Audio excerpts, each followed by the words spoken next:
Amigos de Grupo Vox, qué gusto volver a coincidir a través de este medio para poder platicar acerca del tema que está en boga. 1, la renuncia de Evo Morales a la presidencia de Bolivia, y 2, su inminente llegada a nuestro país como asilado político después de que el gobierno mexicano le ofreciera todas las facilidades para eso ocurra.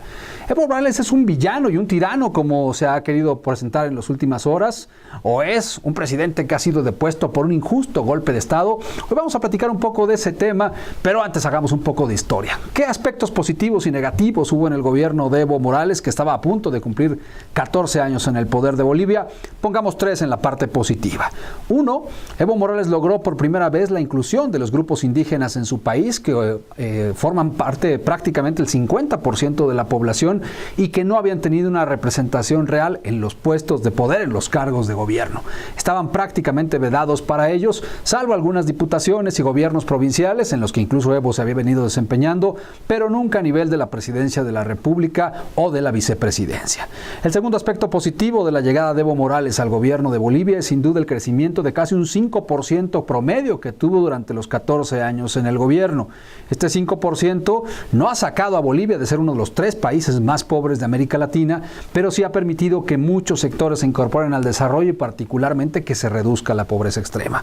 Y el tercer aspecto positivo es que, a diferencia de sus otros colegas que integran este eje del Foro de Sao Paulo, como Daniel Ortega o como Nicolás Maduro, Evo Morales no persiguió a sus opositores, no los mandó a la cárcel, no los mandó a asesinar, ni organizó grandes redadas para acabar con sus oponentes. Realmente creyó que no lo necesitaba porque su popularidad se mantuvo casi siempre por arriba del 60%, salvo en los últimos años.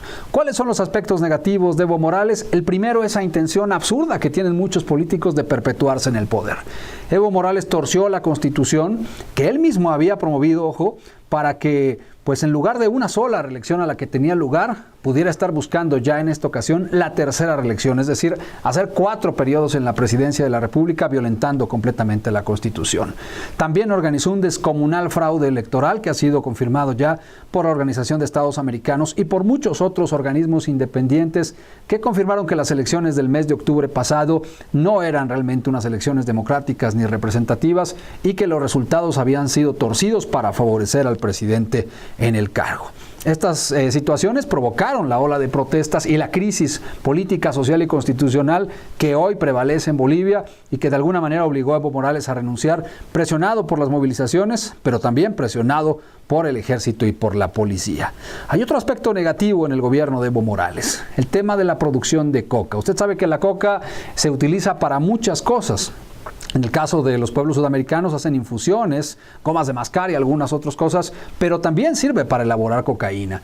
Y de acuerdo a estudios de la Organización de las Naciones Unidas, Bolivia debería tener más o menos unas 6,000 hectáreas de coca sembradas para el consumo legal, es decir, para las infusiones, para la goma de mascar, pero desafortunadamente en el gobierno de Evo Morales, los terrenos sembrados con coca crecieron a más de 80,000 hectáreas. Ojo, de 6,000 que necesitan a más de 80,000.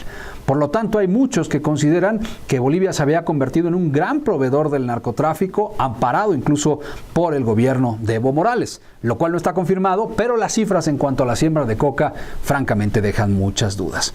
Y un tercer aspecto que sería negativo en el gobierno de Evo Morales es la excesiva dependencia que tenía este país, o la economía de este país, en los recursos naturales, en la explotación particularmente del gas y de algunos otros recursos que son recursos finitos y que tarde o temprano se van a terminar, mientras que no se impulsaba otros terrenos de la economía. De hecho, en Bolivia es uno de los países donde más difícilmente usted puede abrir un negocio, tienen que pasar meses para hacer trámites y es la carga de impuestos, la carga de obligaciones y de trámites muy difícil para que eso pueda desarrollarse y para que se pueda crecer la economía. En fin, hoy Bolivia enfrenta una crisis importantísima, veremos cómo sale de ella.